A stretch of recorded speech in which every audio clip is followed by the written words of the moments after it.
ചരിത്രത്തിലേക്ക് നോക്കി അബൂജഹലിന്റെ കാര്യം തന്നെ പറയാം. ബദറിൽ അബൂജഹൽ അവിടെ വളരെ നിന്ദ്യമായി കൊല ചെയ്യപ്പെട്ടു, നിന്ദ്യമായി അടക്കപ്പെടുകയും ചെയ്തു. അപ്പോൾ അള്ളാഹുവിന്റെ റസൂൽ പറഞ്ഞു, ഈ ഉമ്മത്തിലെ ഫിറൗൻ നശിച്ചു എന്നാ പറഞ്ഞത്.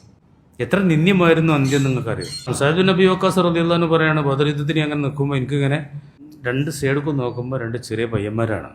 ഒരു നല്ല പോരാട്ടം നടത്താൻ തൊട്ടടുത്തുള്ള ഒരു ഉഷാറുള്ളവരും വേണ്ടേ. കുറച്ച് കഴിയുമ്പോൾ വലത്തേ ഭാഗത്തുള്ള കുട്ടീനോട് പറയാണ്, ഈ അബൂജഹലിനെ കാണിച്ചു തരണം. കുറച്ച് കഴിയുമ്പോൾ ഇടത്തേ ഭാഗത്തെ കുട്ടിയും പറഞ്ഞു, എനിക്ക് അബൂജഹലിനെ കാണിച്ചു തരണം, ഞങ്ങൾ നബിനെ നല്ലോണം എതിർത്തിനാളാന്ന് ഞാൻ കേട്ടിട്ടുണ്ട്, ഓനെ കണ്ടാൽ കൊല്ലണമില്ലേ, ആ മാർഗത്തിൽ ഞങ്ങൾക്ക് കൊല്ലപ്പെടണം, അതിനാണ് പറഞ്ഞത്. കുറച്ച് കഴിഞ്ഞപ്പോൾ അബൂജഹലിനെ ഇങ്ങനെ കണ്ടു, ആജാനുബാഹുവായി ആരുടെ നിന്നാലും കാണും ചങ്ങായിനെ. അത് കാണിച്ചു കൊടുത്തു. രണ്ട് കുട്ടികളും നരികൾ സിംഹത്തിൻ്റെ മരുക്ക് പോയിട്ട് ഏറ്റുമുട്ടി അബൂജഹലിനെ വീഴ്ത്തി.